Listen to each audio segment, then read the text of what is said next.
All right. Hi, everybody. I'm Timothy Mitchell. I'm here at our Mimaki demo facility in Milwaukee, Wisconsin. We're having a UV Academy.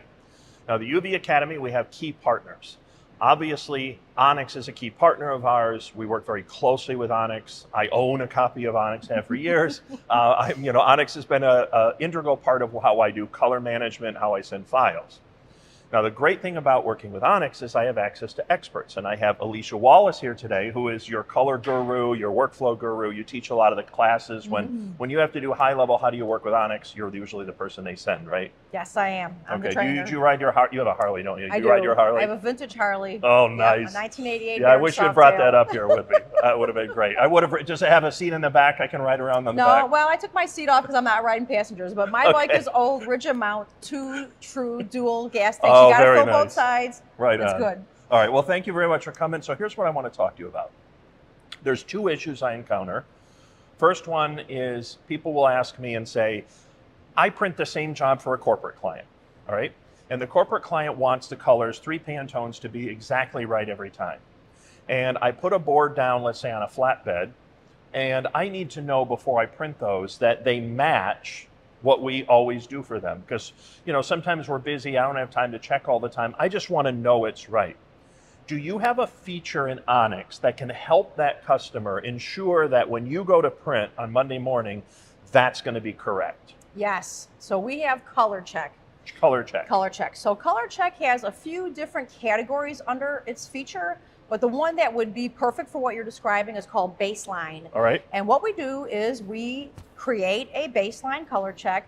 We set the parameters for a variety of colors, and we set the conditions for what the pass-fail will be. Got and it. a lot of times I think of it like delta E. I don't want to exceed a certain delta E number, a difference number. Okay. And then we can set up an expiration to that. Once a week I want it to expire. I'll run that test every week, and I will get data from it that will tell me where I started from, which was 0, Right. to where I am a week later, and it does a delta E calculation. And now I can track and monitor how close I am reproducing that color. So if I were printing on a consistent board regularly, I could take a small piece of the board, put it down there, print one of those color wedge charts, read it with, you need an I1, right? Yes, you need a spectrophotometer to measure the data to get that information to calculate. Okay, so I have an old I1 too, works great. Take the I1, plug it in, read it, and it will tell me, here was your original print you did. Here's where you met all your expectations, and here's where you are now. And hopefully it says, oh, you're hardly changed at all. Good to go. Green Yeah, light. delta E 0.2, 0.5, very slight. Right. So then you know in advance everything on that printer is going to be the same.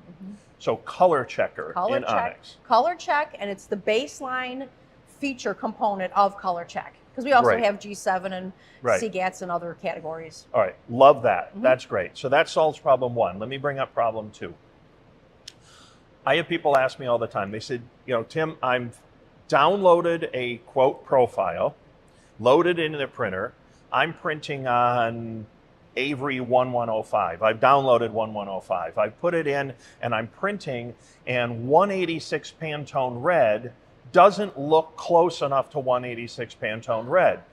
Why is that? I mean, I'm profiled, right? I'm using a profile. How come it doesn't match?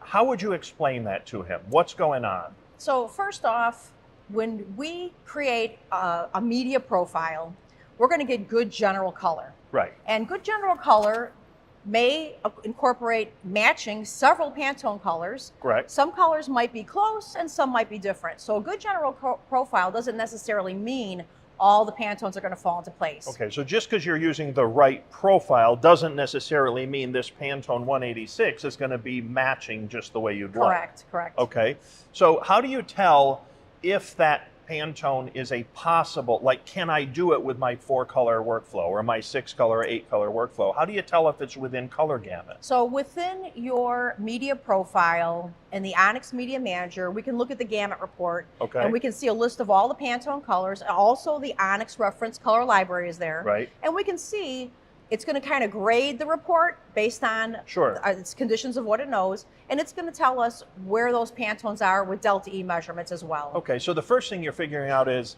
hey, can I actually be close to this color, or is this color way out there and it's just not achievable? Right. Because you could struggle all day and it's not achievable and just spend a lot of time, and you don't know it's not achievable. Onyx tells you that real early on. Yes, that's a gamut report. So let's say we get a gamut report, and gamut report says, oh, absolutely, you can be almost dead on this color. Then my same fellow says, yeah, but then how come it doesn't match? Now what do you do? Okay, so in the Onyx software, we have swatch books. And the purpose of swatch books is to take a color and vary it in lightness, chroma, hue, or saturation. Got it. And then what we can do is print a variety of these patches.